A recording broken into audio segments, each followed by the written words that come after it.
In the next 3 seconds, we should be officially live. And I think we're live. Give me a second. I don't want to play that because that's copyrighted music. And we're live! So, yeah, what is going on, guys? Welcome back to Gumps Podcast, episode whatever. And today we're back with the Jordy Nerd. And my volume is up. That's unprofessional of me. What's up, man? What's up, dude? So, today we're going to be talking about Harley Quinn, the DC Universe show. So, we're going to be talking about that. But first, I'm going to surprise Paul with a topic that has been constantly coming up over the years. So, the title says The Wolverine. What do you mean by The Wolverine? So, over the years since Logan came out, everyone's been speculating, when is Hugh Jackman going to be coming back as the Wolverine? There was a rumor, I'm pretty sure everyone remembers when there was a time where he's like, yeah, I'll come back if it's in the Avengers. He knew that was never going to happen. But now people are speculating, oh, there's a chance because, what's his face, Rob Liefeld, one of the comic creators of Deadpool, he said, I would like him to come back, but I don't think he is coming back, but the foolish part of me says he will come back. Because of that, that sparked an uproar. When is Hugh Jackman coming back as Wolverine? My 2 cents is going to be this, quick before we get into Paul's thoughts. Spoilers, since 2017, he died. Yeah. He played the character for, 17 years at that point? Yeah. Let him go! Plus, he's 51 years old. He's 51. And he doesn't want to freaking lift weights 4 hours a day just to get into peak physical condition that we see Wolverine as. And then some of you might be like, okay, well, maybe, just maybe, we can get him a little less bulky. Just say goodbye. Just say goodbye. Yeah. Anyway, Paul, what are your thoughts before I get into my rant? Well, I mean, I totally understand, because I do know that Hugh Jackman, not Wolverine, although he is Wolverine, did say, I don't want to do those exercises anymore because, like you said, he's in his 50s. He doesn't look it. He looks about 35. But I know. Don't get us wrong, I love Hugh Jackman as Wolverine. He's going to go down in history as Wolverine, no matter who takes his place. It's like when the Joker was going to get changed over from Heath Ledger. The next person, regardless of how shit it was always going to be compared to Heath Ledger. So whoever's the new Wolverine, which I think is the direction they should go, because I don't want Hugh Jackman to come back because the finale, his swan song, was so good. Mm-hmm. He did such a good job in that last film. Why would you want to then go, oh, but he's back again? Exactly. He was old, he was broken, he didn't work properly anymore in Logan. He got beaten up by a bunch of, idiots who tried to steal the rims of his car. And he just beat them. So you can't just then go, oh, but he has Wolverine, he's in his prime again, he's jacked and he's huge and he's going to take on the next Thanos. It doesn't work. You can't have that. You've got to move on. You've got to adapt and get somebody new to take that role. It's back in the middle of that. I think you made a pun without even noticing it.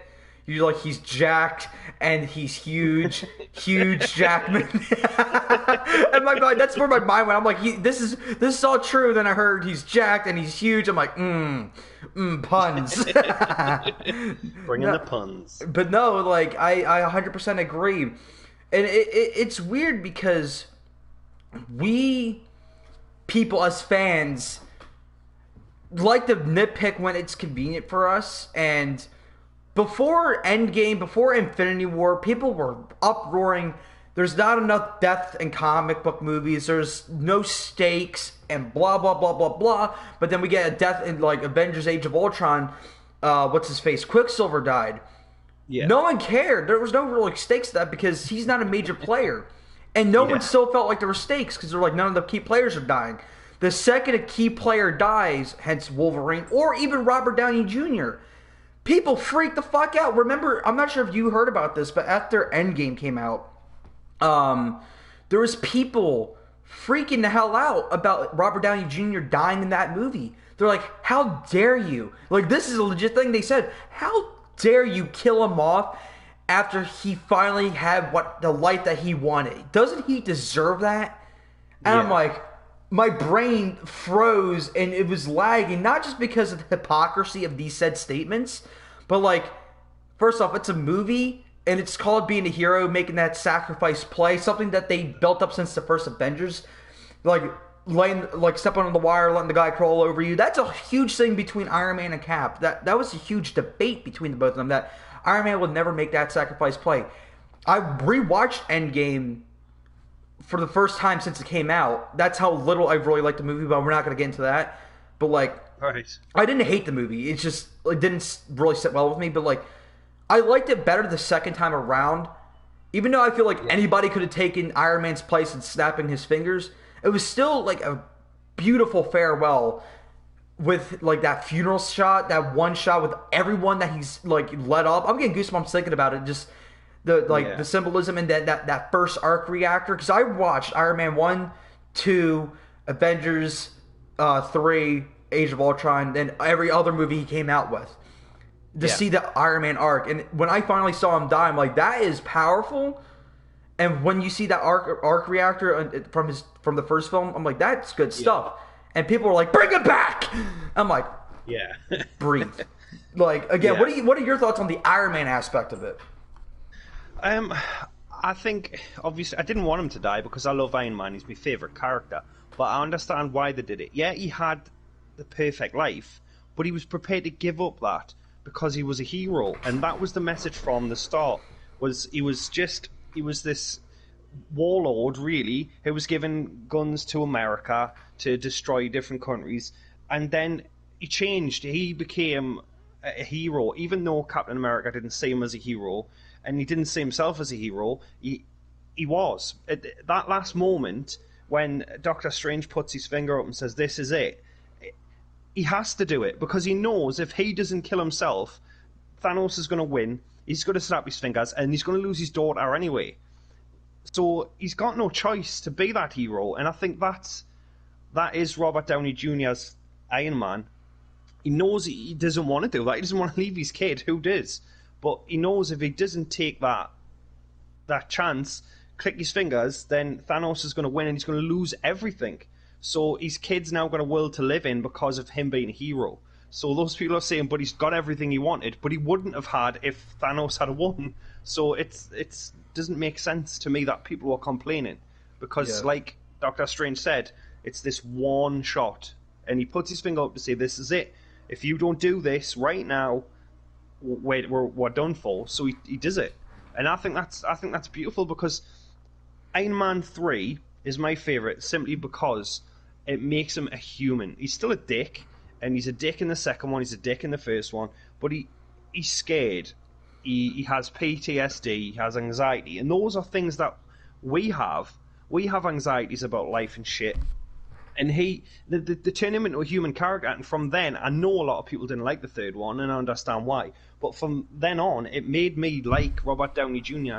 a lot more in that role. I agree. I have a much bigger appreciation for Iron Man 3 than a lot of people. Again, I do understand, because I was underwhelmed about the whole villain thing, because I remember when I figured out that it was the Mandarin, I did a lot of research on him. I remember back then when I literally knew nothing about comic book characters. Yeah. And I saw that there was a character coming out. I'm like, I'm going to do all this research. Believe it or not, I didn't know who Thanos was before the first Avengers movie. I'm like, who the fuck's that purple grimace looking shit? And then I knew who he was. Yeah. I looked up this stuff about the Mandarin. I'm like, dude, this could be awesome. This could be a fantastic movie. And we didn't get that. But put that aside, it's a great character study on a guy who's a dick, but that is kind of taken down to a human level. Like, his god complex has literally been shattered to pieces, literally and physically, with his suits. And I think it's just such a great movie outside the villain stuff. Usually that's the MCU. Take the villains out of the story. It's a great movie nonetheless. But I loved Iron Man 3. And that's something a lot of people don't usually see inside me. It's like, liking something that a lot of people hate. I usually hate something that a lot of other people like. That's usually me, and it's nice being on the flip side. Like, you guys hate this movie, but I love it. It's actually refreshing for me. And I'm glad someone else shares my opinion with that, because honestly, it gets boring after a while. It's just everyone hating on Iron Man 3. I'm like, is it that bad? I don't think it's that bad. The Mandarin thing, at first I was annoyed. I really was. I was like, well, I wanted the Mandarin because I knew a little bit, not a lot, and I knew that he's like Iron Man's greatest villain, and I understood that. So when it first came out and I saw it, and I was like, wait a minute, that's crap. I didn't like it. But then when I went back and watched it again, you see that you get told something on the news, so you believe it, right? Yeah. So they say this is the villain. So you hate this person, whether it's true or not. Like, they do it on Facebook. Somebody shares a picture and they'll put underneath it, like, this man beat a child up. So immediately your brain goes, I hate this person, whether it's true or not. And that's, for me, that is what that film did. It gave you somebody to hate in the Mandarin because he was a terrorist, while it was, underneath all that, it was somebody else. So they got away with it for so long because they were painting a picture of a villain in a different country. We were supposed to hate him. And I think that it shows a parallel to how real life works, because if somebody paints somebody as a villain, you will believe it because you've seen it on the news or you've seen it on Facebook. Your brain automatically thinks, oh, well, they've said that, so it's true.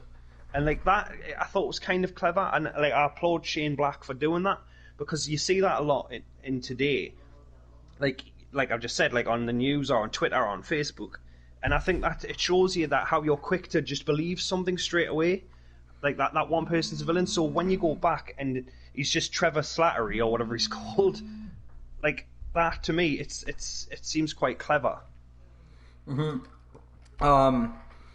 Again, I can gush over Iron Man 3, especially because I just rewatched it for the first time in like years. But we do have someone that brought up a topic that is actually news to me. I don't know the reports or anything like that, but according to the Amazing Webhead, Disney Plus is developing an Ironheart Disney Plus series about the female Iron Man, basically. So for those who don't know, Ironheart, I don't know who she is specifically. It could be Iron Man's daughter, but basically, it's that trend where it's like the next generation of heroes that copies the original generation, but happens to be smarter and better in every single way. So I don't care that it's a female. That's not my problem. My problem is make a new hero. That's my thing. If you want a female hero, make a new female hero. Because the thing is with Ironheart, she is 15 years old when she makes her first Iron Man suit, at least in the comics. 15 years old, and it's already better than Iron Man's original Iron Man suit. And I'm like, it's like my problem with Shuri, whatever her face is in Black Panther. I'm like, she's like 16 years old, and she's smarter than Banner, Vision, Robert Downey Jr.'s Iron Man. She's smarter than all these people combined, and it takes her 15 seconds to figure out, not even 15 seconds, my bread, but like a breath to figure out a problem they couldn't figure out in years. To me, I can't believe that a 15-year-old girl can think of that without like some character development. And that's what my problem is with Ironheart. Could it be good? Yes. It could be great. As long as, like, I prefer a new hero.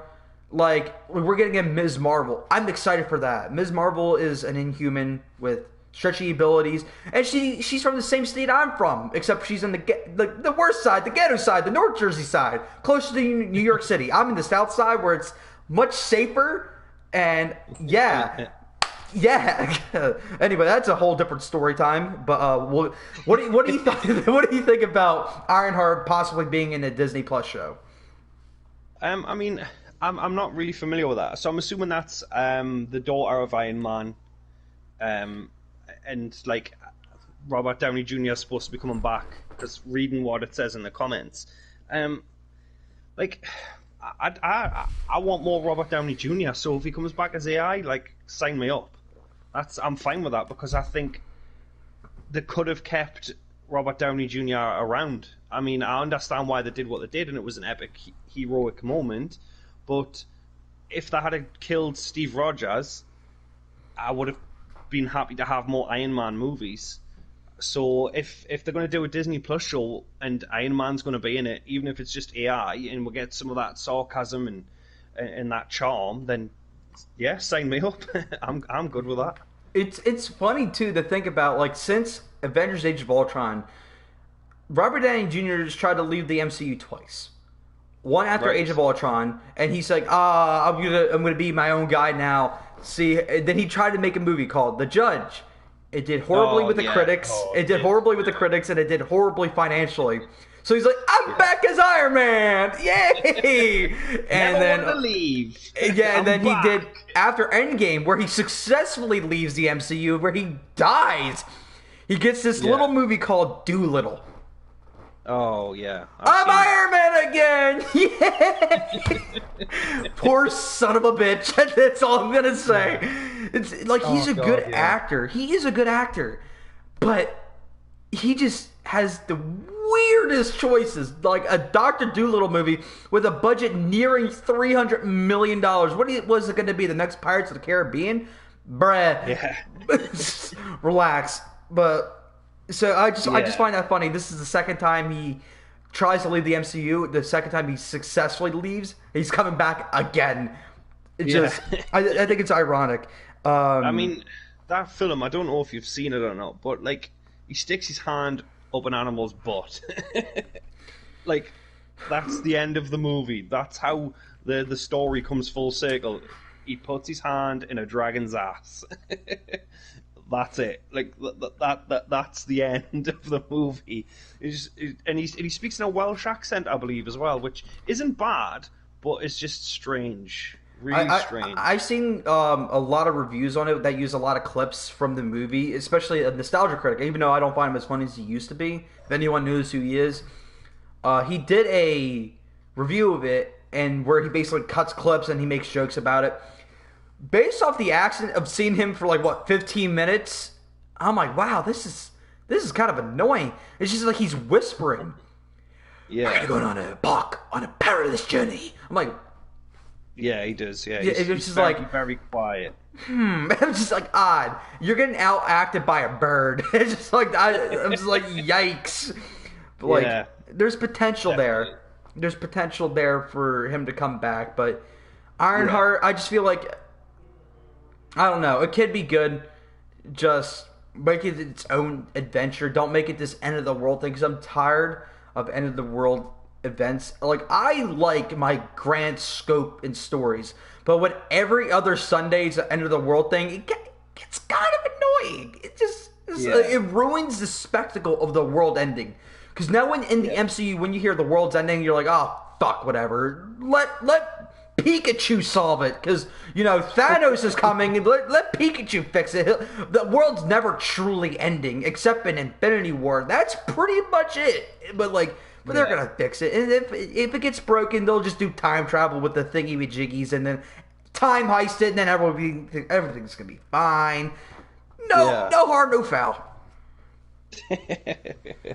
Yeah, I understand that. Like with TV shows, every week the world's ending and stuff, and eventually it's just like, oh, another apocalypse, great, cool, no doubt. Yeah, it's I don't know. Again. Like, that's why I'm not really looking forward to the Hawkeye show. I'm looking forward to it, but not as much, because... Is that still happening? Didn't Jeremy Renner do something and he got fired, or was that... Did he? I don't think so. Like, I haven't heard any reports about it. Like, he got arrested for arguing with his wife, and, like, you know how at Disney are like, they can't have anybody do anything human ever.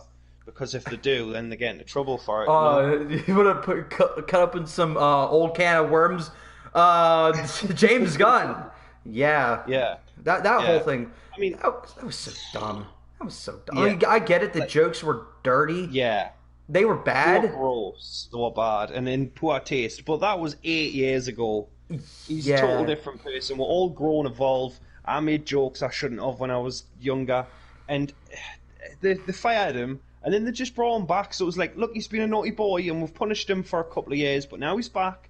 It's all okay. What did you do it for in the first place? Just stupidity. Yeah, like, they hired him. They do these deep background checks on filmmakers on big projects like this. So, yeah, and it's interesting that when it came out, they're like, "We didn't know." I'm like, "You're Disney. You're Disney. What do you mean you didn't know?" It's just You like, knew. and they're like, "We're gonna like." They basically threw the most obvious smoke screen. It's like Batman with like the slowest operating, mentally sped, just Batman. He's like, "Hi," and then he's just like, he has got no reflexes whatsoever. He throws a smoke screen. The smoke screen clears, and then he runs away. That's Disney in that situation. He's like, it was so obvious, so painful, and I'm just like, maybe you shouldn't have done that. And but again, 8 years ago, and someone did that. Someone dug up shit from 8 years ago to make sure that this guy doesn't get a career. This stuff has consequences, and I'm telling you, everyone who acts like a freaking like god among men when it comes to their personality, you definitely said something to offend people. I say stuff that will really offend people, but I do it in select groups that won't offend them. And at the end of the day, I don't genuinely mean them, because I say these things in a sarcastic manner, and I try to, again, key context. Context is everything when it comes to jokes. I personally believe there's no such thing as a joke that can't be made, but context is everything. And when it came to James Gunn, his context wasn't exactly good, to say the least. And also timing. And timing is also everything, too. Of course, So you can't be making 9/11 jokes the day after it happened. No, of course not. Definitely not. What's that guy that used to voice the duck in that insurance commercial? I'm not sure if you have him. The guy with the really annoying voice. He used to play the parrot in Aladdin. What's his name? Gilbert Gottfried? That's it. That's it. Yeah. He made a Japan joke about the hurricanes, literally the trifecta of bullshittery of natural disasters. He made a joke a week after it happened, and I'm like, oh god. And he came out later. He's like, "Yeah, I apologize. I understand the timing's not good." I'm like, still fucked up, but you apologize. Make sure he doesn't do it again. But anyway, major sidetrack. Paul, before I leave, Paul, thoughts on this, or do you just want to step aside and just go along? Yeah, let's just move on. Okay, so there's something that both of us have been wanting to talk about for a while now. The amazing anticipation, or the emancipation of one Harley Quinn. Wait, what? Yay! No, fuck that movie. I didn't even see it. Surprise! Surprise! You thought we were talking about the show. Surprisingly, there's two movies I've not seen, and it's Emancipation of One Harley Quinn and Dark Phoenix. So let that be known. That tells you. But Harley Quinn, the show. Let's get right into it. Paul, I want to hear your thoughts. I've been dying to hear everything. Uncut those worms and let them bathe them in me. Right. Well, I mean, obviously, I love the shit out of the show. It's amazing, but it's amazing for two reasons. And one, it's hilarious, and two, if it wasn't for that show, my channel wouldn't be on 2,092 subscribers right now. The show is hilarious, and my reactions have done like crazy well. So I love it just a little bit more for that reason. But like, seriously, I went into it. I didn't even know it had came out, and I went into it thinking, "Oh, this is gonna be a train wreck. It's gonna be filled with shit actors, terrible like Mark Hamill-esque jokers, and it's gonna be just crap." And then I went into it the first episode. And I even said in my reaction, I said, I don't like Harley Quinn and I don't like the Joker straight away. I didn't like their voices. But I enjoyed how violent and how funny it was. But by the second episode, I had totally changed my mind on the Joker and Harley Quinn, because I couldn't hear any other voice beside, obviously, Mark Hamill and the original person who played Harley Quinn. I couldn't hear anyone else playing out but this Kaylee Kawaku, or whatever her last name is. The girl from The Big Bang Theory. And the dynamic between Harley Quinn and her like ragtag of idiots is just so funny each week. Like Clayface is my favorite character because he's not even a supervillain. He's just an actor that looks like Clay. he morphs into these characters like the Maxi Zeus episode. He became his son. Father, it was I. Like that fucking killed me. Like it's stupid. It's ridiculous, but it's hilarious. But it's also got a strong message about friendship, and I think I didn't expect that from the show in the slightest. I thought it was going to be terrible, but it's literally one of the funniest animations I've ever seen. I could not agree more. I was expecting this just to be a dumb comedy, and then there's episodes that be hitting different. I'm like, emotions. Yikes! I was not expecting this. Like, first off, the show is fucking hilarious.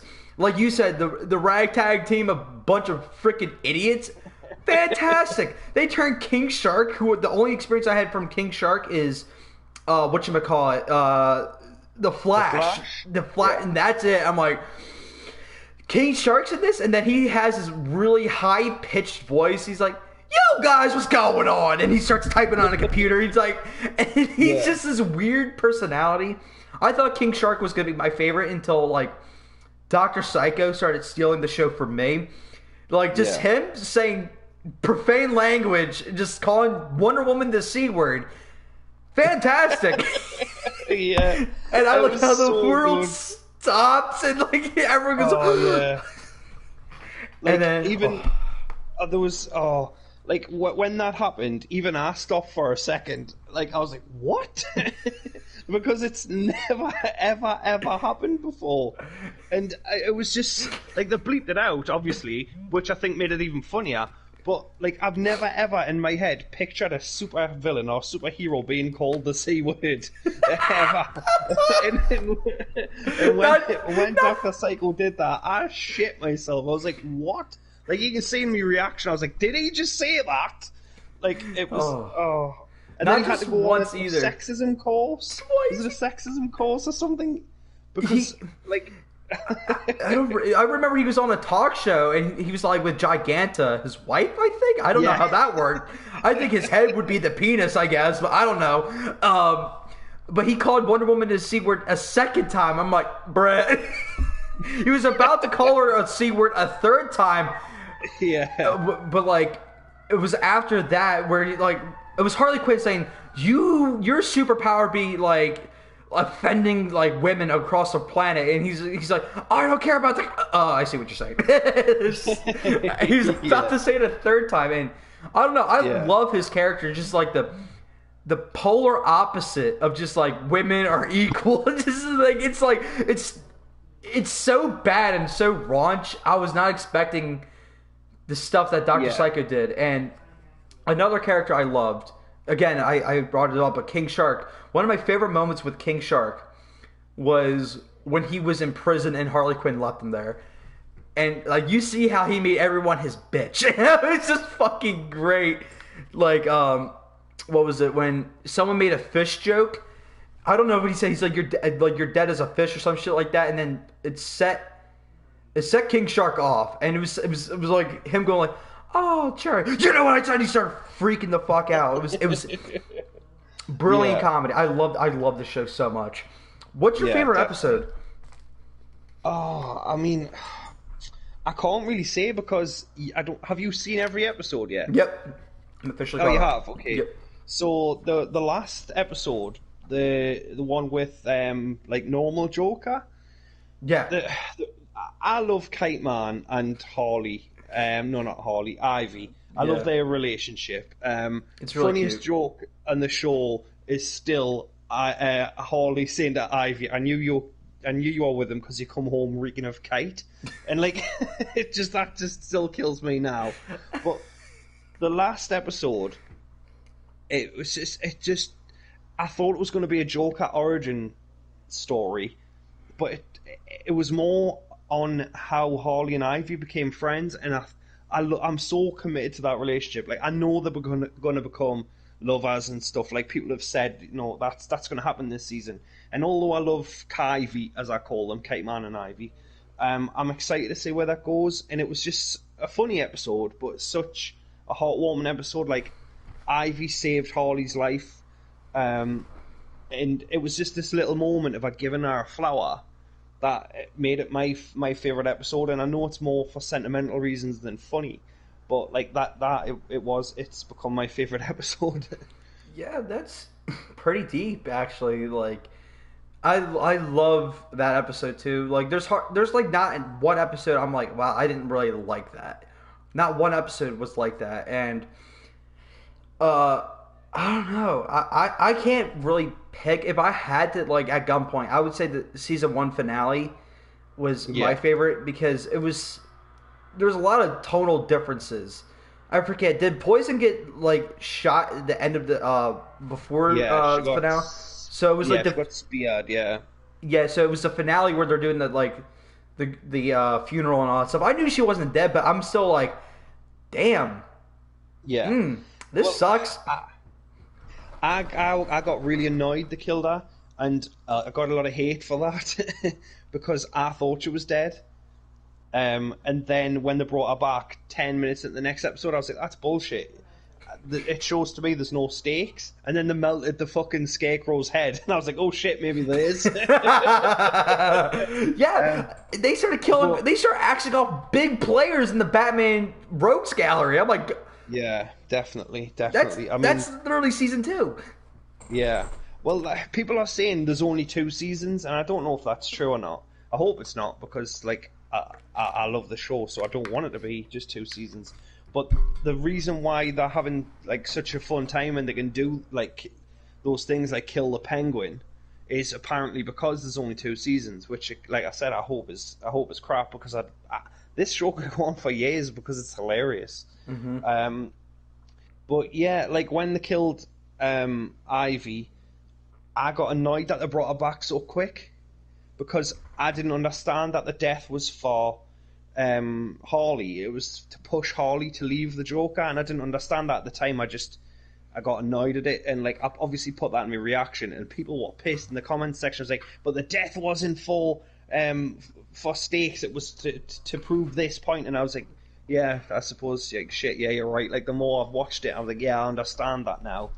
And like, she even says I can't when she's dying, and like people are saying, well, she's saying I can't die because you're going to put us in the ground, which I'm like, I control the earth kind of thing. So I got annoyed at that kind of thing, but it was a good episode. The finale, it really was. You know, now that I'm thinking about it, because I was playing in my head what you were saying about stakes and like the whole thing with Scarecrow dying. And then I started playing season 2 in my head. I actually got a different favorite episode, and it again, because what you said with your favorite episode, because it was an emotional thing. Yeah, it's actually Mr. Freeze's episode. Oh man, yeah, dude, that fucking hit hard. Hit hard. I was like, yeah, we all know that Mr. Freeze's origin, that his wife is like deadly ill with a rare blood disease, and like, if she's unfrozen, she dies. So when I see Harley break her out of the ice, I'm like, you bitch! I'm like, what are you doing? It's just like, and then you see this emotional moment where he's like, I don't want to be a bad guy, but I'm doing this for her. And you get that small moment where like there's a cure, but it's gonna kill you. He's like, I'll do it. And I'm like, yeah. I was like, I'm feeling feelings. Yes, I remember that. Fucking love his character, but that whole episode was just like, it's also like directly towards Harley too. I like how they kind of put conflict around Harley, and it kind of like goes back into her face of what she needs to learn. And that whole thing was that love is real, and Joker is not true love. Because she thought it was true love, but that she just got backstabbed. It was clearly not true love. And that's one of the good things they've done too, is like really establish the relationship between Joker and Harley. They did a great effing job, like the psychological trauma and the damage that can do to a person. And every time they're exploring their relationship, I'm like, It sucks. Yeah. And when she would try to go back to Joker, it was not one of those eye-rolling moments where like, this is so cringe, this is stupid. It was one of those moments where you're just like, it's something that the character would do, and you're hoping that she learns from those said mistakes. So I was got my pom poms ready. I'm like, go Harley, go Harley, and I'm like, you bitch, get out of there. But again, this show hits every note. It hits the emotional aspect, which is surprising, and they hit the jokes rather well. There's only a few handful of shows that can actually get me to bust out laughing, and this show was one of them. Oh, definitely, Beautiful perfection. Yeah, there's the part, I can't remember which episode it's in, but they're discussing the one at a time rule, how henchmen attack a superhero one at a time, and that killed me. Because obviously it happens in like Arrow, like they all fight the Green Arrow one at a time, and I'm like, just jump the motherfucker, like just let's get it. But like this old guy comes along, gets out of his car, and he's like, hey there, dude, I need directions, and then they just fucking shoot him to death all together, and I was like, yes. I fucking cracked up. I was watching it with my mom because I was waiting for like delivery, and then that shit happens. I was dying, and it freaked my dog out. She got scared, ran away. I was busting out laughing. I'm like, what? That poor bastard.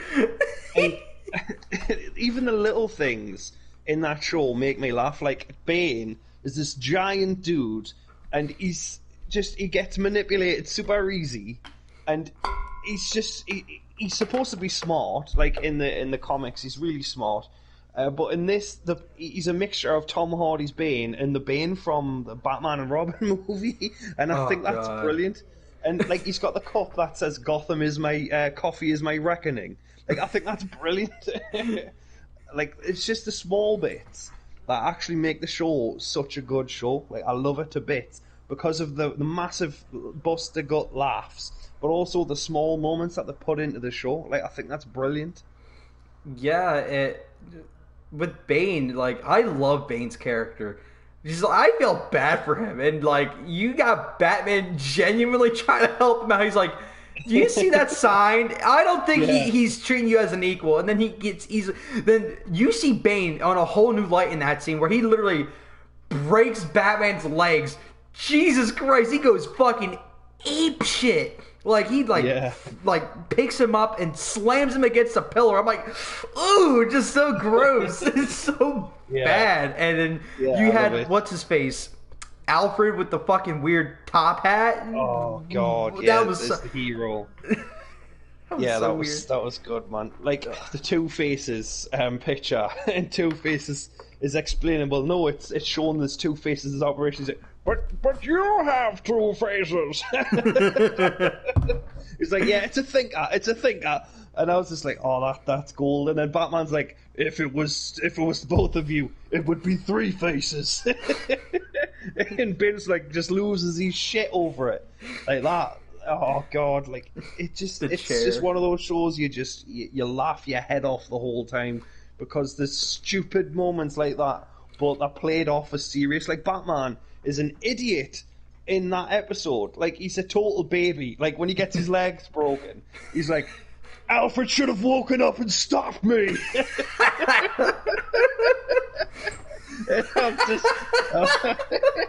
He blamed Alfred for his stupidity, and it kills us every time. It's just such a well written show that every time I watch it back, like I still laugh. I know a scene's coming up, and I laugh before it happens, and then I laugh again when it happens. Like King Shark, where he gets busted out of prison at the end. Yes. And he's just talking dead calm, and then he just loses his shit over something like that. It's just so good, man. It's really, really funny. I love the characters. Like again, we talked about this last time. It's the small moments that make the big moments that much grander. And like, it's something stupid. It's Bane with a chair. It's just like, that's a running gag. Like they always put him in a small chair to humiliate him. And then when Two-Face is losing his grip on Bane, like he's actually starting to gain some common sense, he gives him like this big chair, and like Bane's just like, And, like, he starts crying. He's like, it's so emotional. I'm just like, this should not work, but for some reason it does. It makes no sense, but it's brilliant because, again, they know how to mesh this world properly. They know the world they built, and they know what they can get away with and what they can't get away with. A lot of people would be pissed if Batman was a fucking idiot, but let's be honest, half the characters in the show are fucking idiots, so it's not exactly it's not exactly out of the realm of possibility that this shit would happen. And yeah, I love the show. And let's talk about this really quick. This is one of the few... We talked about the season 1 finale already a little bit, but this is one of the few times in history that Joker's actually won. Think about that. Joker never really wins, and this is one of the few times in history that he wins. And it does do, at least in my mind, exactly what would happen if Joker wins. He gets bored because he won. It's like, quoting the Dark Knight, it's like chasing your dog and you're chasing your tail. You just don't know what you're going to do when you catch it. Yeah. So, like, when you finally do catch it, you're just like, what do I do now? And you're bored. You can tase him. You can torture him. And then what was it? Scarecrow died because he unmasked Batman. That's what it was, right? Yeah, it was, yeah. Thank you in the comments, Paul, for confirming that they said they won't kill off Bane. I hope they don't. I hope they don't. But yeah, like, he unmasks him, and that was a shock in itself because, like you said, with Joker winning, like that was a shock. But unmasking Batman in the first season, I didn't think that was going to happen. And then Joker's reaction to it was like to murder the Scarecrow, like that was like, because out of the whole episode I was like, oh, but that's bullshit. There's no stakes. Like, nobody's going to die. And then immediately, like, 2 minutes later, the Scarecrow was, like, pulling his mask off. He's like, that's bloody Bruce Wayne. And then he gets his head melted. Just like... And, I thought also you wanted me to be like Harley. Yeah, like, making Scarecrow British as well. That was genius.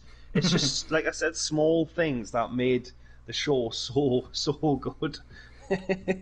But like, I didn't expect him to get his face melted off, because I didn't even expect him to be the villain, because he was used so, like, sparingly.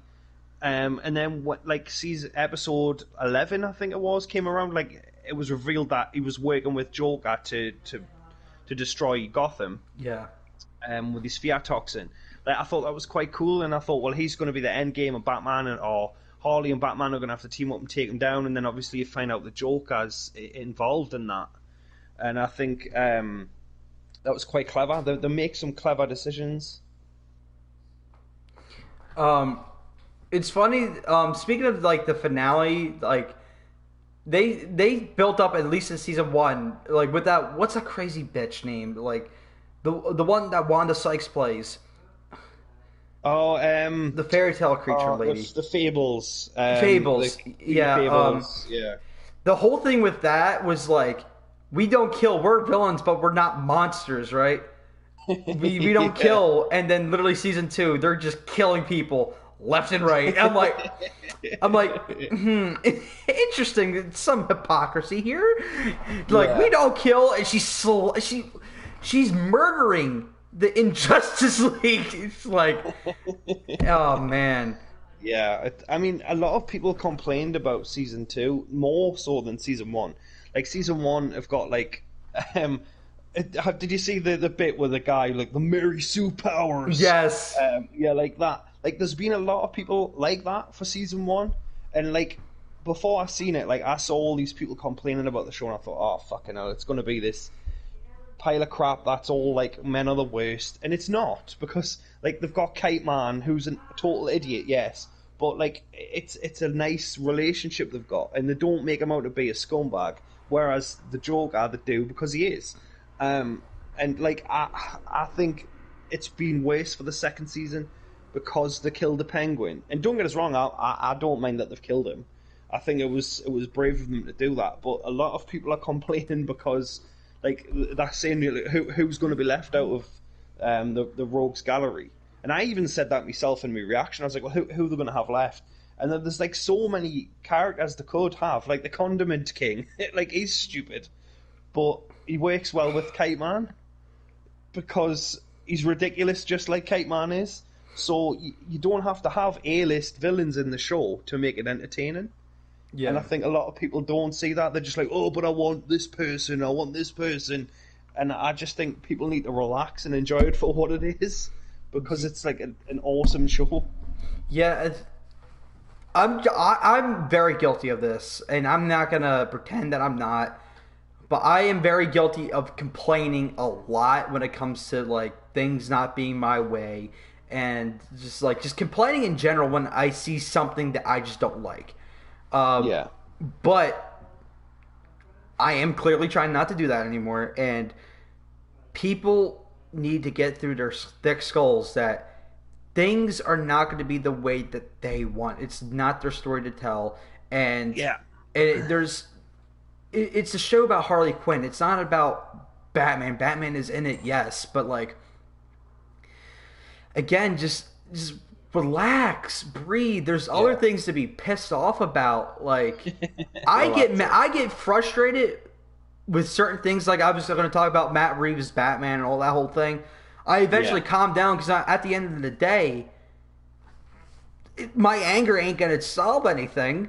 I can throw my bitch fit and have a couple of people laugh about it, but like at the end of the day, I'm not going to be mad forever like these people are, because people have a tendency just to find something to bitch about. There's other things to bitch about. Don't take this. Don't take my escapism and ruin that with your schmuck and shit. Just like definitely. Like I was afraid that it was going to be like what you mentioned earlier. It was going to be like women are better, men are scum. Yeah, they didn't have that. They don't, like, they just have characters who are assholes and characters who are bad people. And like there are times where they're like, like it sucks to be a female villain, but when you think about it, it's kind of true. Yeah. Just saying. It's because when you really think about it, when's the last time like a female villain in comics, or at least in TV, took over the world? Yeah. And when at first I was like, this is stupid, and I thought about it. I'm like, she's right. Because in my mind, I don't care. In other people's minds, they don't care. So in that if that's the case, then there's no problem. But when you think about the big scope, like I've got 2 points to make. Like the first one is like the internet now is just it's just a place to fucking rage. Everyone gets angry over an opinion, and like somebody, I can't remember who said it to me, was like, everyone's got an opinion, but I'm not wrong and neither are you. If you see a dog in a road, but I see a cat, you're not going to change my mind because I saw the cat and you saw the dog. So, like, with Star Wars, people hate the new ones, or they love the new ones. We're not going to change other people's minds. We're not going to shout and attack at someone and then go, oh, actually, yeah, you're right, I'm now going to join you to shout and attack at other people until we're all in the same bubble of hate, or in the same bubble of I love. It's never going to change. We're never going to change somebody's mind. We're never going to change their opinion, because that's exactly what it is, their opinion. I didn't like the last Star Wars movie. I think it was crap. But I know people who really do like it. And now I'm not going to go, well, you're wrong. This is why. They'll hate it like I do. Because they're never going to. Because it's their opinion. So the way I look at it now is, instead of just attacking someone because they enjoyed something or hated something, I just go, all right, cool, that's your opinion and you're entitled to it. I'm not going to say you're wrong, because you're not, because it's your opinion. And I'm not wrong because that's my opinion. So let's just cut the shit, leave it, and just get on. Because there's enough hate in the world than arguing over movies and TV shows, because we're never going to change anybody's mind, because they've made up their mind, so they're never going to change it. So let's stop arguing about it. And I mean, I could rant forever about the new Star Wars and how it is literal dog shit, but that's my opinion. It's my opinion. I can say that, and if you like it, I'm not going to turn around and say, well, you suck because you like the movie. Like, cool, I'm glad you enjoyed it for what it was. Let's just move on and discuss something else.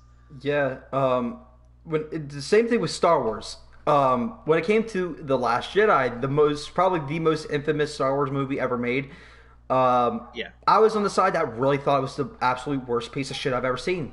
Not literally, but like I thought it was awful, dog shit. Right. But even though in that fit of rage, because like the reason why I got mad is because it as a story, in my opinion, as a story, it ruins the aspect of trilogies. For me as a writer, I love trilogies. I think it's the greatest thing in storytelling. He ruined the aspect of trilogy storytelling, you know, and just like everything like that. So that pissed me off that, you know, like he's breaking the status quo in such an irresponsible way, and it ruined everything that I loved in episode 7. Yeah. But at a certain point, I'm like, okay, I'm done talking about it. Like, I shared my opinion, but people would not let the fucking shit go. Oh my god! Like, I get it. It's dog shit. I only from now on, the only time I ever bring up The Last Jedi is for people like this that just constantly bitch and complain. I'm constantly bitching about people that constantly bitch and complain.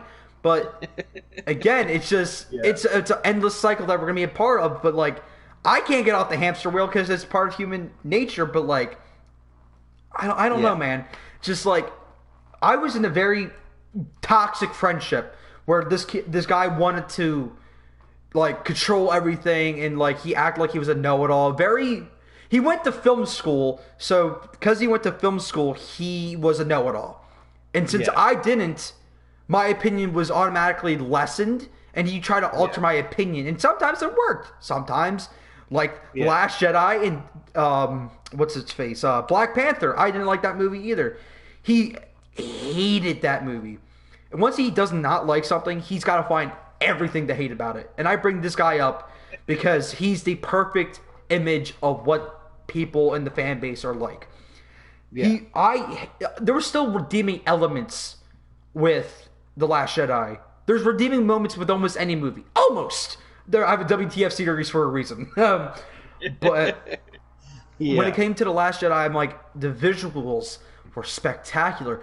But he hated the movie so much, he had to find something to shit on the visuals. He's like, why is there so much red?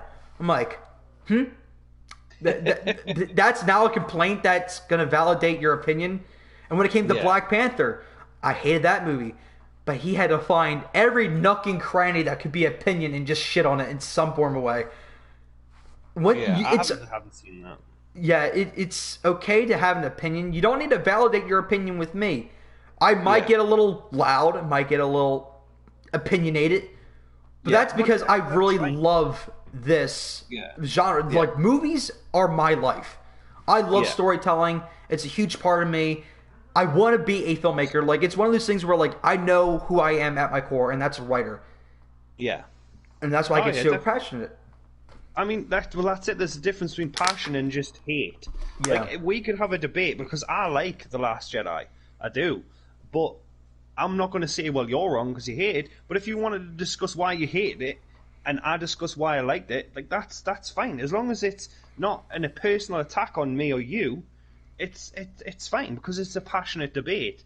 But if you're calling me all the names under the sun and saying, like, I hope you die of cancer, like, that's what you're getting on the internet. Like, I hope your whole family gets bloody murdered in their sleep because you like this movie. Like, that's just fucked up. Like, there's no room in my heart for hate for anyone because of a movie or a TV show. It's just ridiculous. So if you don't like it, like, that's fine, and I'm not going to tell you you're wrong because you don't like it. So you're right in your mind. I enjoyed it for what it was. I think it was better than the last movie, because the last movie was just it's a the mess. Whole final trilogy played off really weird. It was like, because there was obviously two different directors. There was originally 3. Like, the first one, what's it called? The Force Awakens. I really enjoyed it. I thought it was a fun adventure. Yep. And then everyone hated it because it was like the original movie. But the problem with the prequels was there were nothing like the original movie. So people hated the prequels because they were nothing like the original. So J.J. Abrams said, well, I'm going to give you this love letter to the originals. Then they complained, don't make it like the original movie. Don't make it like the original movie. Make something different. Make something new. So they guy, I can't remember, he's Ryan Johnson. He makes something new, and then they complained that he made something new. So then J.J. Abrams went back to making something that's just like an ode to the past with mixture of the new, and it was just for me, it was a mess. And if someone wanted to, I mean, LJ, one of my friends on Twitter, she loved it. And I was like, all right, cool. And that was the end of the discussion, because I'm not going to go, wait a minute, you enjoyed something I didn't? Yes, 15 reasons why you suck as a person. Because it's just stupidity. Like, enjoy the shit you enjoy, hate the shit you hate, but don't make it a personal fight. Just, if you've got something you want to say about it, that's fine. Just don't drag someone down because they don't have the same opinion as you. Because that's just bullshit. You bring up something that's very important, though, that I did talk about with my friends that I know in person. We're entering a dangerous time for film. I don't like when people say dangerous like that. But I use dangerous very cautiously. I say dangerous for film, because we as fans are getting too much power. There's some people out there that act like, oh, because you read a fucking comic book, that makes you an expert on how to tell a goddamn story. Last time I checked, comic book stories and film stories are completely fucking different. Because there's a different medium and there's a different way to tell a said story. In comic books, there's more visual than there is dialogue. In stories and film, there's a mixture of both. But in books, it's descriptions. There's no pictures. Every medium's got their fucking different thing, but every time someone's read a goddamn book, they act like they're a fucking expert on how to tell a goddamn story. Okay, because people, I've seen this shit. It bugs the shit out of me. Just because you read the comic book on Avengers issue number 37 doesn't mean you should have input on how the next Avengers movie should be. There's people. After the Sonic thing, I tweeted out, like, someone was commenting, like, should fans have more input? This was, like, way back, like, last year. I said, bruh, what? No! You're not getting paid for this shit. Then someone said, like, well, we have more, like, a lot of these people are making these movies have no connection to the source material. I'm like, fuck the source material. Make a good movie. Yes, you gotta acknowledge and you gotta care for the source material so you don't piss off the little prissy bitches like you. But at the end of the day, just because you go scene by scene, comic by comic, frame by frame, like the fucking show with the comic or whatever, doesn't make it a good movie. There's an example out there what happens when you go frame by frame like a comic, and it did not work. It was what was it? The Killing Joke. The Killing Joke. They did it frame by frame like the comic with a weird alteration with the extra 30 minutes of Batgirl. Yeah. But a lot of people hated it. But you know what how they marketed it? It's just like the comic with a 30-minute epilogue. Yeah. People hated it. Yeah. Let the story makers do what they got to fucking do. Because guess what? They might not have loved the comics when they were fucking in diapers, but they can tell a goddamn story. They know how to alter a character. They know how to build a character from the ground up. You just read it. That doesn't make you a fucking expert. There's a thing. You gotta read, practice, enable, learn. You can't just read and be like an expert. You can read a thing on quantum physics, but you won't be an expert on quantum physics because you never put your hands to use. Fuck, I get so mad. Just leave the shit alone. You're not an expert. Yeah. Oh, I agree 100%. This went really off track, didn't it? We're talking about Harley Quinn, and now it's like toxic fans and shit. So Jim Gordon, do you like the new interpretation of Jim Gordon? It's interesting. Oh, I love it. I want a spin-off with Jim Gordon as the commissioner, just broken and beaten, fat, and hates his life, and I just love that interpretation of Jim. Like, someone said, because I said I'd love a spin-off, and someone said on the comment section, like, well, you do know that we had Gotham for 5 seasons. I was like, yeah, but I don't want that Jim Gordon. I want this Jim Gordon. That's what I'm saying. Listen to what I'm saying. It's this Jim Gordon. He's brilliant. Why can't we have a spin-off with that one? I could not watch Gotham, dude. I couldn't get past season 1. I'm like, this sucks. It really... I don't know. It was bouncing between two worlds. Have you ever seen Gotham? I've seen select episodes and I've seen the final, and that final is just as shit as the Smallville one. Oh no! Yikers, Yeah. bro! Capital D colon, but like, Yeah. like the show was trying to be a comic book show, crime drama, but it was. Yeah. I feel like if it was just Jim Gordon and Gotham with some comic book villains, it would have been interesting. But they focused too much on these weird things. Like, if I was the writer, I would have been like, okay, we'll have the season villain be like, I don't know, like Clayface. And it's just like it's literally a crime drama with the GCPD. But then there was like a balloon guy. They got to stop it. And I'm like, you're treating this like it's a superhero show, but it's really about the police. So you're really missing something, and it's not as grand as it should be. Yeah. Yeah. So. Yeah, I don't know. I know a lot of people hated the first season because it wasn't like a superhero show. It was like a crime. It was trying to find out who killed Martha and Bruce Wayne. And then the second season it got more fantastical, and then they brought like Bane and what's his name, Ra's al Ghul into it and stuff like that. But the problem with it is it's the same with Smallville. You bring all these villains in, but Batman isn't there to fight them. Like, make a fucking Batman TV show. Right now, I don't know if it's been cancelled yet. I hope it fucking has. Alfred has his own TV show. I think they already filmed that. They made a TV show about the Butler. They made a TV show about Jim Gordon. They're not making a TV show about Batman. Like, who's next? Like, who are they going to make a TV show of next? Catwoman's niece. Like, just fucking make the show about Batman. It's a show based around Batman's life. It starts with the murder of Bruce Wayne's parents. And then all the way through, he's like, oh, yeah, I'm sad, but I'm going to become a superhero. And then it ends with him... You see his face for 2 seconds at the end as Batman, and it's just bad. It's just bad. Like I couldn't watch the whole thing because it was just like another Smallville. It really was.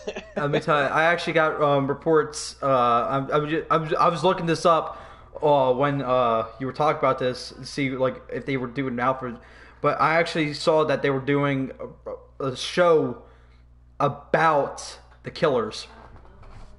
Yeah. The killers of Martha and Bruce Wayne. What? Yep. Did I hear that right? That making a TV show about the killers? Yeah. What? Oh, you're kidding, right? Yes, I'm kidding. I'm trying to get you to rant. Oh my god. I was so close. I was on the fucking edge there. I was gonna gently push you. As a friend, I'll push you off the edge. Yeah. Like, oh fuck me. I'm holding out for. This is what I'm holding out for. Batwoman season 2 will get a Batman, and I hope it's no, you don't. Kevin Conroy. No, you don't. And it's. Oh god, I just want Batman. Oh fuck. You don't want another Batman. You saw what they did to the last one. They murdered him. Just run, Batman. When Batman gets into the show, he's like, "Fuck, I gotta run, bro." He starts fucking running. Yeah. And, Batwoman's gonna throw a wire. He's gonna trip on that said wire, go face plant to a fucking king shark's mouth, and just like die. Yeah. I mean, we touched on that the last time I was on the podcast, but. Like, the logic of that show is like, no, Batman, don't murder, it's wrong. Also, I'm going to murder you because you murdered, but murder's still wrong. Like, what the fuck? You just give him a hard time for killing fucking people, and then you end that conversation by fucking killing him! Like, oh. Bro. See, your rage is like, it gets quiet, it's squealy. My rage is just, I get really loud. Like, my decibels, or whatever, the dBs go through the fucking roof and it starts shattering glass. I'm like Black Canary. Fishnets and all. That's my superpower. Yeah. I just start screaming and then I just blow people's eardrums out. Your power is just like you just squeal and just shake so fast, so hard that you actually start vibrating the items around you. And you actually can. You're like the Flash of speed, but you don't have the speed. You can just vibrate through objects. That's our iconic duo. I'm telling you, that's tights and all. I'm just animate me with fucking fishnets on my legs, fat and shit, and then there's gonna be you in your butt fuck costume, just like literally you butt ass naked because you're like, oh, I can't vibrate my clothes at that certain frequency, so I'm butt ass naked, and there's me, fucking lingerie and all. I'm like, hi, and just, the iconic duo of butt fuck 1 and butt fuck 2, crime fighting. This is the thing, like with Batwoman. And I know we're supposed to be talking about Harley Quinn, but I need to discuss this. Oh yeah, podcast. The trailer for Batwoman, the first trailer, was like, "I'm a woman." I'm like, "Yeah, it's Batwoman. Of course, you don't have to sing about it." Well, no, I'm fine with the Batwoman. It's cool. I'm fine. She's a lesbian. Cool. Character's a lesbian in the comics. That's cool. I don't mind that. What I hated about it was every man was a piece of fucking shit in that trailer. And everybody hated it. Look at the dislike ratio for that trailer. It's fucking... It's worse than Baby, Baby, Baby, or whatever it's fucking called by Justin Bieber. Baby? That's it? There's no 3 babies, just the 1 baby? Well, I don't fucking know. I don't listen to that shit. But, right, then what they did was they released a second trailer. And that second trailer, that fucking wound me up even more. Because it showed you that they weren't listening. Because they fucking did it again. She walks past this guy, gives this woman some money, and he's like, "Oh, I wouldn't do that if I was you." And then that song, "I'm a woman," comes back on. She gets off her bike and gives her a fucking Rolex, right? And then she gets on the bike and smiles, and then drives off, right? Now in my head, do you know what the next scene is? This bitch has sold a Rolex for heroin, and she's fucking dead because she's an addict. And this bitch is giving the Rolex because a man said to her, "Don't do that." So she went, "Well, no, I'm going to do it." So now this woman she's dead because she took heroin because she was clearly an addict. But because a man told her not to do it, she did it anyway. Like, that's... Oh, fuck me. I just calm down and shit. Like, that's the shit I hate. Like, if it was a woman who said it to her and she was like, "Oh, I'm doing it anyway," it would just be just as annoying. Like, well, someone's giving you advice, but because it's a man and this music's playing in the background, I'm a woman.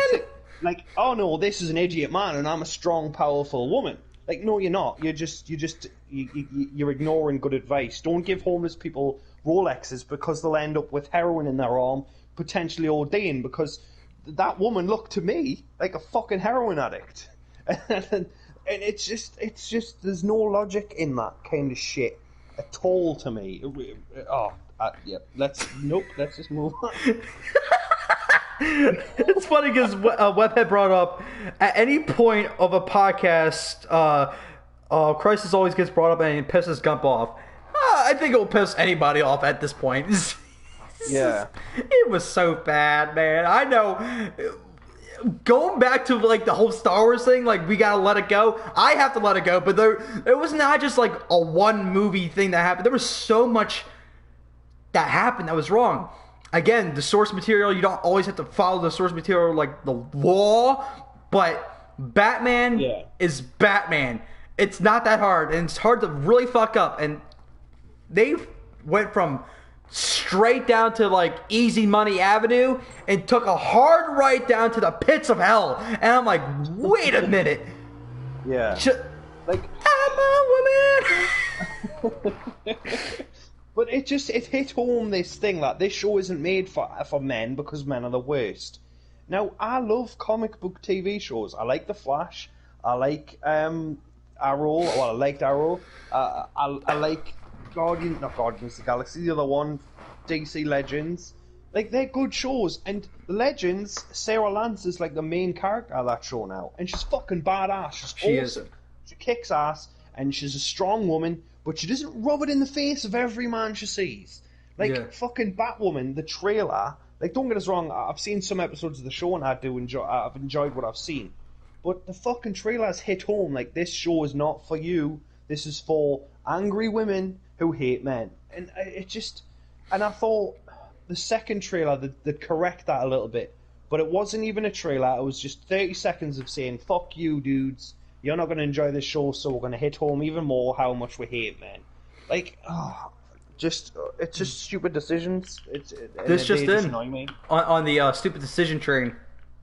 Gump, guess what? Batman in the Arrowverse kills the Joker, and that's why he left Gotham. Whoa, wait, what? When was this? I don't know. Webhead is usually really delved deep into the CW stuff, so usually when he says something, it's usually true. And I can believe it. And I don't know if I've just missed this or because I know they've referenced Batman a few times in the show, but like I can't remember that because if I had a hope, there would have been a whole new rant. Like I don't like my Batman that kills people. I don't see. Oh, fucking hell. Like I like Ben Affleck as Batman. I just didn't like the movies he was in because he's just straight up murdering motherfuckers left and right. Like. The one murder I kind of understood was, do you know when the guy's got the flamethrower and he's got Martha?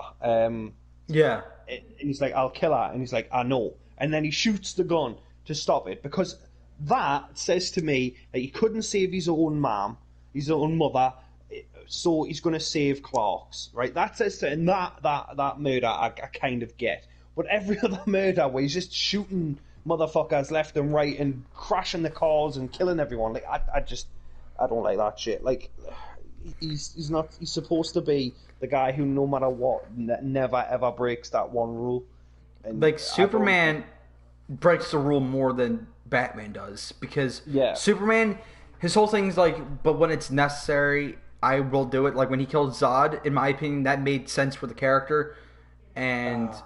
In my opinion, I know you probably don't like it, but like, Batman always finds a way. That's the thing with his charm. Yeah. Like he always finds a way. He's like almost incorruptible. He never kills. There's only a few times where he snaps and he kills someone, and it's usually a big event where like Batman loses it and like Batman finally kills. It's like this huge thing. Yeah. When Superman does it, like he's killed in comics before too. But it's usually not this massive event. Yeah. But when Batman does it, it's like this big thing because it is his number one rule: never ever kill. And that's why the whole dynamic between Batman and Joker is a thing. Now, you saw the comments. Yeah, Luke. For those who are not reading this live or watching this pre-recorded, the whole thing with Batman killing Joker in the CW universe, Luke Fox brought it up to her that Batman killed Joker and ironically disappeared around the same time. It's just like, I mean, well, that it happens. Tells you two things. Like, one, we're never going to see the Joker in that show, which I never thought I would anyway, because I don't think they have the balls to do that. And two, that Batman's now a murderer. Like, fucking hell. Like, for me, they just seem to just make these decisions so they don't have to bring this character into the show. I don't understand the logic of that. If you can have cartoon Batman in Harley Quinn, why can't you have live action Batman and Batwoman? Even if it's just, like, do you know how they brought Superman into Supergirl for a few episodes? Yeah. Like, teen, heartthrob, werewolf-looking dude, Superman, Tyler, whatever his face is. Like, don't get us wrong, I don't think he's a good Superman, but at least they had a live-action Superman in the TV show. That, killing the Joker just signifies to me that they're never going to bring Batman into the Batwoman, and we're never going to see the Joker, which is just stupid. So what, we're going to get, like, Joker's henchman who now dresses like the Joker? It's just stupid decisions, when really they could make cool ones, but whatever. I don't know what it is with the CW and any universe for that matter when it comes to live action Batman on TV. The CW's officially now had, off the top of my head, 2 Batman, and they're both killers. Yeah. Like, I don't know what is the deal with Batman being on TV. Like, is it too expensive? You made a fucking Smallville show, for God's sakes. Make a goddamn Batman show. It's not expensive. It could be a lot cheaper a lot cheaper than Smallville. I don't. Yeah, I mean, you don't need superpowers, do you? So, I mean, you don't need all of the green screen and stuff. You just need the guy in the suit. You just need, literally, a good-looking dude who can play a charming dick, like Iron Man, but who can also play, like, this scary dude in a suit. Like, I don't understand why it's not a thing. I think it's just absolutely ridiculous. It could be. It literally has this massive show potential, and like you don't have to have this world-ending event, like you don't with Batman. You don't need that because when it comes to world-ending events, if Batman's involved, the JLA's involved. That's usually what happens. Yeah. And so you can keep it to a city scope. Like start off small, like the block's in trouble, or like start even smaller. This building's gonna explode, and that'd be this season finale. We don't care about the scope with Batman. We care about the detective stuff. I want my fucking Batman to be a detective. Is that so hard? Like, really think about it. Kevin Conroy, like in the animated stuff, is more of a detective than any of the live action stuff. Like when you come to like Michael Keaton, Christian Bale, they all get their fucking information from the goddamn news. Where's the goddamn magnifying glass? Oh, like let me look at the fingerprints and shit like that. Why can't we get that? Is that like a crime? I want to see the world's greatest detective. Like Deadpool got his tag name earned before live action Batman did, and we only had two Deadpool movies. The Merc with a Mouth. He got earned his tag name. Batman, world's greatest detective. Says who? The news? Yeah. Bruh. Yeah. Get a TV show where Batman is actually detecting shit. Yeah. Or is that just so hard for you guys to comprehend? Yeah. He's a detective! He's supposed to be smart! I don't get it! Yeah. Just get in there, have him be smart. And like everyone says, Batman will just prep. He's so smart. I've yet to see a reason for Batman to beat Superman, in my opinion. Batman should not be able to beat Superman, but everyone's like, oh, he's so smart, he's so big brain, huge. I've yet to see that in live action form. And why is that? I don't get it. It's not that hard to fucking... Okay, look at this. Look at this piece of paper. See that? I see a fingerprint on it. Let me fucking scan that. Detective! I'm done. Yeah.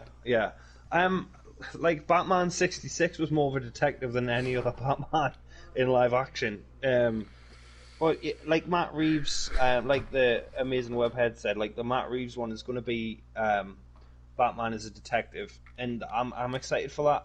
But like I don't want to touch on Robert Pattinson and what he said because, like you said, there's not enough of the story. But some of the things he said, like really, dude. Yeah. But yeah, like Batman deserves a show not on the CW though at all because CW. Don't get us wrong, I love Supernatural. It's my favorite show, and that's because, and I say this with all the respect in the world, but it's not about fucking a man and a woman. Because the second it's about a man and a woman, it becomes more about their relationship than anything else. It doesn't make a difference who the villain of the week is, the stakes. There's some woman in the background complaining about the truth, or there's some woman in the background feeling like she's not appreciated enough, or there's some woman in the background who's doing stupid shit and then blaming her partner for it. Like, that's not what I want my Batman TV show to be. I want it to be like The Punisher. I don't know if you've seen that on Netflix. Like, obviously not like murdering people, but like he's a brutal. Well, he's the Batman. He's scary. People are afraid of him. He's a detective. He solves the crimes. He beats up the bad guys. He goes home and he cries about his mom. Yeah, that's fine. That's cool. But don't make it. He's in love with Selena Kyle, but she's going out with Lex Luthor or fucking Two-Face. Like, don't make that shit a thing. That's not what I want. Briefly touch on what you said earlier. You said truth, and it really just scratched my eardrums. I'm telling you, that word is really ruined for me. Truth. Oh, stop! I hate it. It's so gross. Like, every time I say it now, I actually stop into myself and I think, man, what a bitch. Like, that's what I stop and think. I can never sing that word and stop and think about it now. Like, that word is officially ruined for me. Like, I actually had a squeal when you said that word. And second off, I agree with you when it comes to Supernatural. It's a bromance. It's a brotherly love kind of thing. Yeah. And when it comes to getting shit done, they get shit done because they know they have a job to do. But when it comes to these superhero shows, I don't know why, but the love of their life is everything. I get it to a certain point, but like every time there's love involved, it's the driving force of the show. Yeah. There's other things to a show than just love. Look at Supernatural. Just look at it. It's getting a job done. And the conflict is like them having a disagreement on how they get the job done. Yeah. But it's not done in such a way that it takes over every fucking part of the show. Like, they have the moments where they have to, they discuss their feelings, and that's fine because the shows need that. But, like, with The Flash, the whole Series 3 was, I need to save Iris and I'm depressed about it. Like, you've made like, Season 1 and 2 for me are the best of The Flash. I agree. I ducked out in Season whatever they're on now, the one before it. 5? So ducked out in Season 4 then. Yeah, Season 4. I think I watched the end of Season 4, actually. Is that the one with the mind reader guy? Yeah, Thinker. Yeah, the thing, I ducked out after that, so I haven't been back properly. I've seen certain episodes, like the crossovers and stuff like that. Yeah. But, like, that show, to me, was good until they made it about just Iris and just Barry. Like, there's millions of people in this show, and they focus so much on their relationship. Look, in relationships you have problems, you have issues. I know all about that shit. I've got a girlfriend who I have issues with, but it's not this melodramatic thing every 5 minutes. We're not crying or hating each other every 5 minutes. But with these shows, that's what it is, and I don't understand the logic behind that. Like, everything doesn't have to be ramped up to 11. We can have a good show with supervillains and superheroes, and it doesn't have to be about, but also I love this girl too. Like, come on. Like, I get it, you're in love, but I don't need it rammed down my throat every 30 seconds. So if a Batman show was to come about, I don't want it to be, oh yeah, I've got to fight crime, but also I'm torn because I'm in love with this person. Like, that I don't need that shit in my TV shows anymore. I had 10 years of that with Smallville. Oh god, what a puke! Just thinking Truth. about it. Truth. Honest, the lies. Yeah. I'm just like, bitch! Shut up! It's crazy when you think about it, because like, it told me something about love. Like, really did. I'm like, dude, you are like, at season 1, I'm like, not bad looking. And as the seasons went on, I'm like, wow. You're not pretty. It's just like, it's crazy how much of a personality can affect someone's look. So like when it comes to people who are not comfortable with their looks, just don't be a bitch. That's all I'm gonna say. Just like, if you're not a bitch, if you're not like ramming down your shit in my throat, and you're just like, you're very reasonable, and you're mad at me when it's time to be mad at me. Yeah. I'll love you nonetheless. Looks are like a bonus. But personality, truth, honesty, the lies. I'm like, bitch, this is the reason why no one talks to you. No one tells you anything. Even Chloe knew not to talk to you because she knew that you would freak the fuck out. Remember when we were done talking about Smallville? Yeah. Well, with Arrow, I loved Olicity, or whatever you want to call it. I shipped them. I thought it was great. I enjoyed the romantic side of it because it was small at first. It was like tiny little moments, and I thought, yeah, that's good. But then again, they ramped it up like they did with Smallville and Truth. Like, fucking what's her name?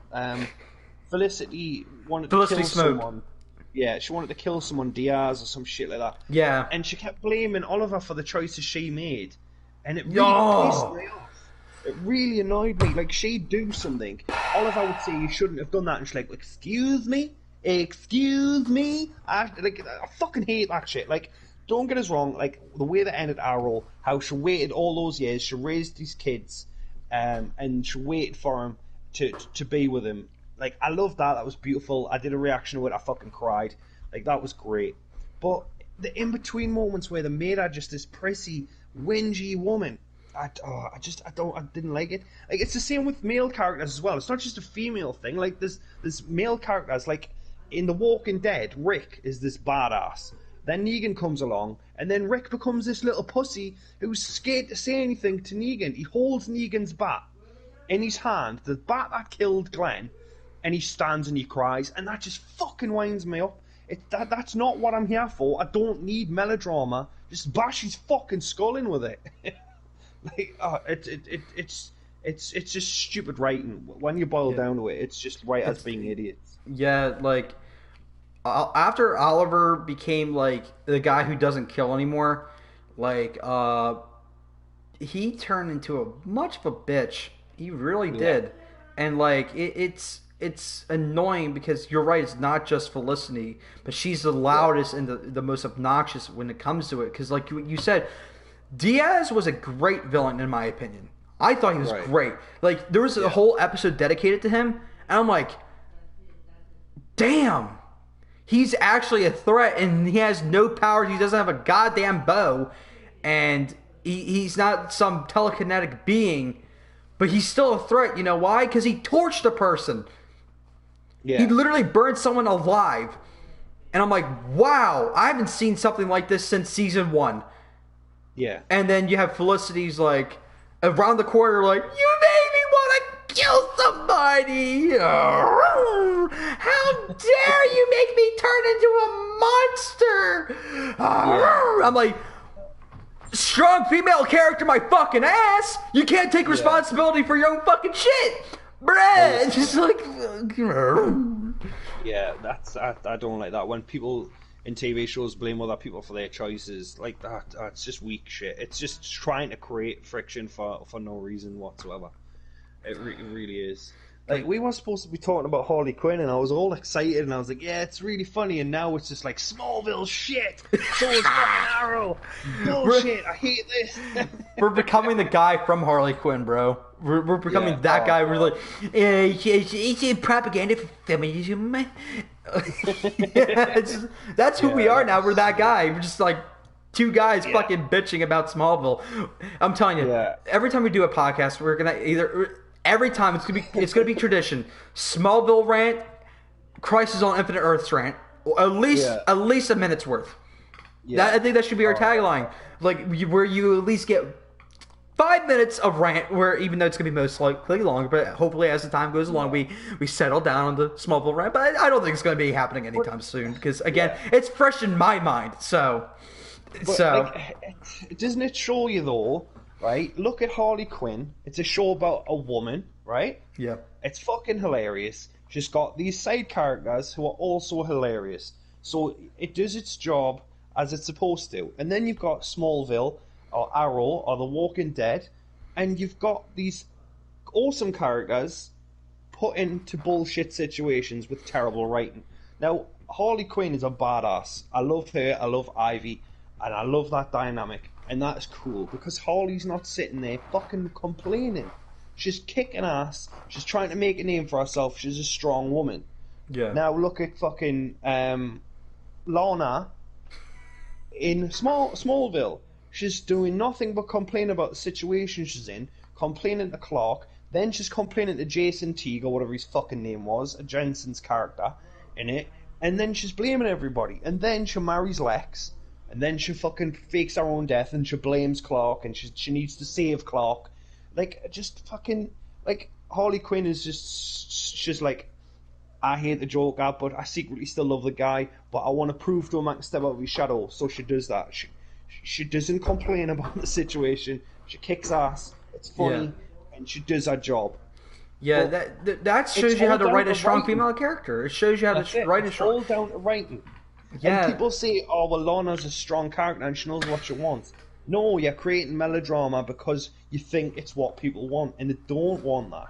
Like, I loved, what's her name? I forgot her name. Not Lana, the other one. The one he ends up, Lois. Like, I loved Lois in some of the seasons because she was a fucking badass. But then again, they turned her into this mopey, whingy woman who wanted I can't even remember what it was she wanted. Probably more truth. But if a female character is written well, then it's written well. If a male character is written well, it's written well. Like I said with The Walking Dead, I don't know if you've seen it, any of the episodes. I only seen up to season 5. Right. Well, he has these peaks. He has these peaks where he's this ultimate badass, right? And he'll slit your throat. There's a scene where he rips somebody's fucking throat out with his bare teeth, right? And for me, that showed that the world he was in is cruel, and you've got to be cruel to survive. He's trying to save his friends, his family, so he's got to do that. And I was all on board for that shit. I was like, that's great. Then Negan comes into it, and he beats Glenn to death, right? And it was horrible. I cried my eyes out. I hated it. I can't watch that episode because it's so harrowing. Because I loved Glenn and I loved Maggie. Because again, a relationship done well. And then Rick becomes this little bitch. He holds Negan's bat in his hand while Negan is stealing stuff out of his town and taking their mattresses and stuff, and he just stands there and cries.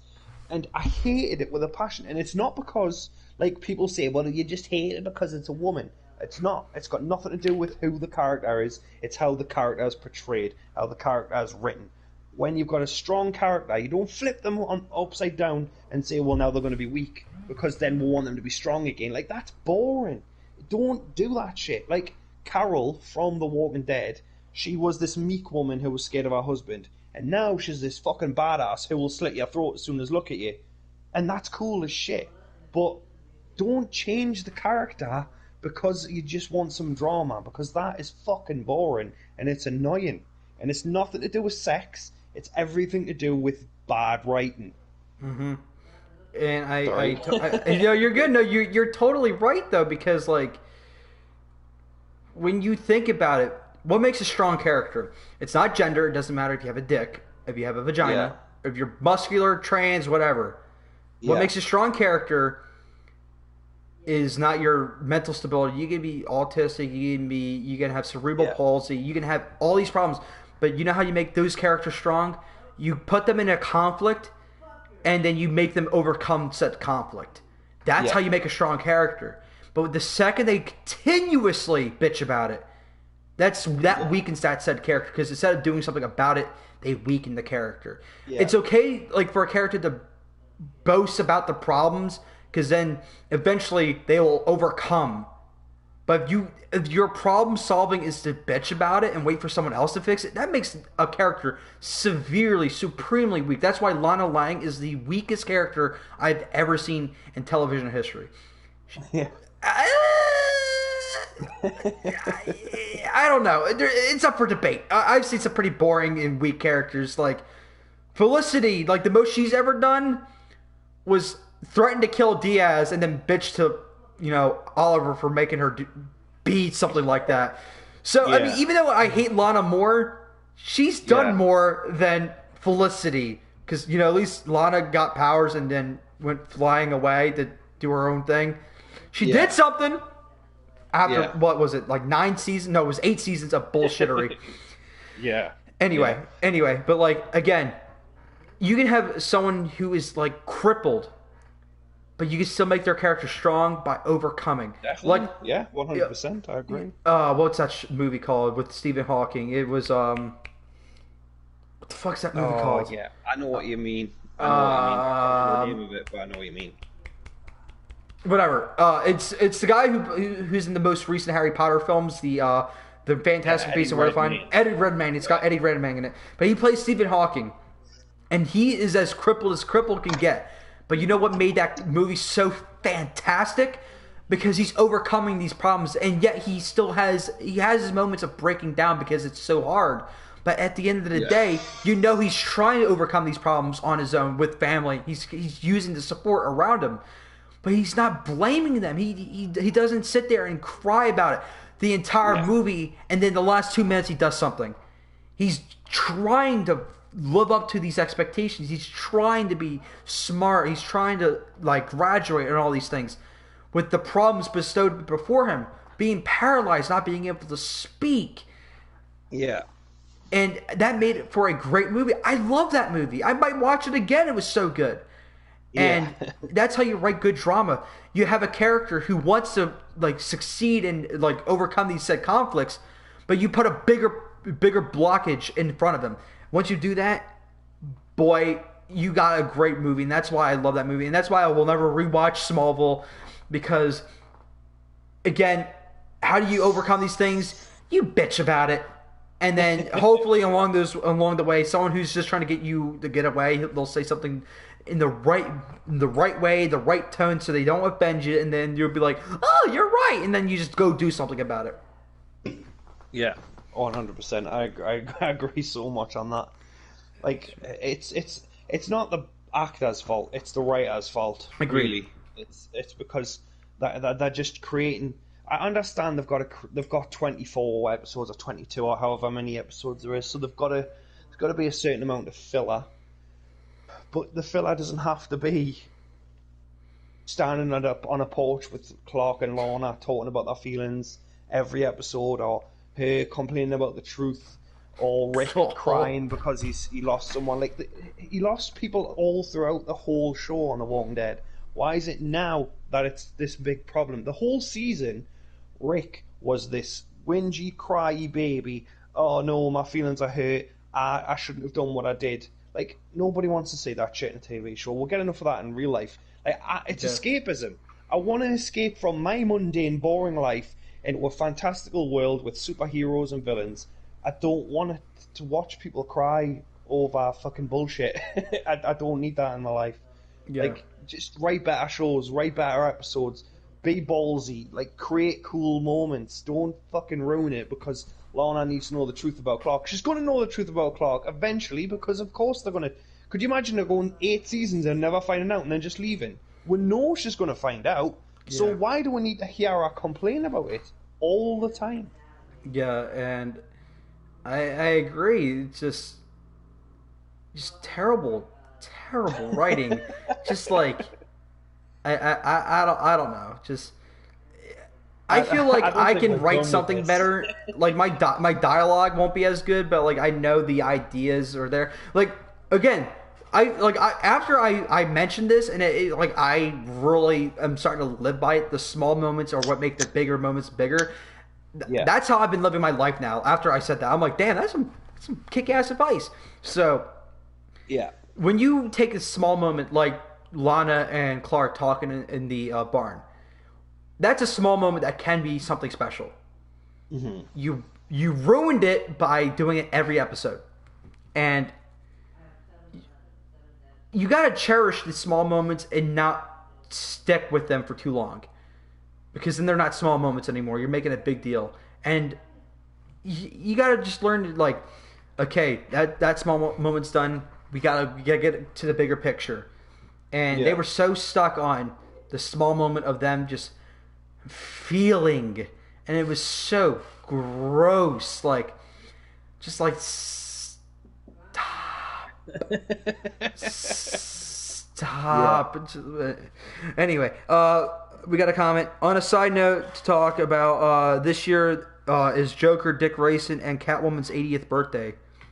Wow. Happy birthday. Happy birthday. Yeah. Yay. That's cool. Imagine not having a good TV show with Batman after 80 years. Yeah, Christ. Well, with them. How old is Batman? Because Batman's older than them, so like... Yeah. Wasn't it like 90? Maybe? I mean, honestly, I don't know. I'm not even going to pretend I know. Yeah, but it's been a hot minute, and we still have not had a Batman TV show. We had the animated series. I'm talking about live action. Yeah. Oh, yeah. I mean, I love the animated show. Go figure. Like, Supergirl gets a TV show before Batman. 81. There you go. Batman's 81. Yeah, so just put that in your head, though. Like, legit. Put that in your head. Supergirl, Legends of Tomorrow get a show before Batman. I mean, it must be something to do with the people who own the character. Must be. Because I don't get the logic behind not having a Batman show, because I think if it was done on a like the DC network, Oh my god, dude. It would be great. It would be fantastic. The budget, because right now I'm watching Doom Patrol. I'm watching Doom Patrol right now, and the budget, even though there's some CG scenes that are a little shaky, but overall, the show looks fantastic. Fantastic, visually speaking. I'm not going to give my thoughts on how it is until I do my review for season 1, but it's possible to do a Batman show. But it makes me scratch my head. Why are we getting Batwoman? Why are we getting Superman? Why are we getting all these other characters? Black Lightning, for fuck's sake! Why are we getting a show about these characters before we've ever had a Batman? It's not a budgeting thing. It's got to be distribution, right? It's got to be. Yeah, I don't know what else what it could be. Yeah, I honestly don't know. As much as I'd love to keep this going, I've got to go because my shopping's going to be here in 5 minutes. Okay, yeah, no problem. Thank you so much for joining. I know we were supposed to end this 34 minutes ago. Yeah. No, I think it was 4 minutes ago. But I mean, it's totally fine. I mean, I love discussing this shit with you. Like, I think every time I come back, I think we're just gonna talk about what we need to talk about and then go straight back to Smallville. Yes. Okay. Well, okay, guys. The first 10 minutes, 30 minutes, maybe, it's gonna be what we talk about, and then the last hour, maybe, it's just gonna be us bitching, just like say how we're better writers, and just like we can do better. Yeah. But anyways, guys, you can subscribe to the Jordy Nerd. Where can they find you, Paul? At the Jordy Nerd everywhere. Okay. Just Twitter, YouTube, OnlyFans. OnlyFans. Oh, look at you, OnlyFans.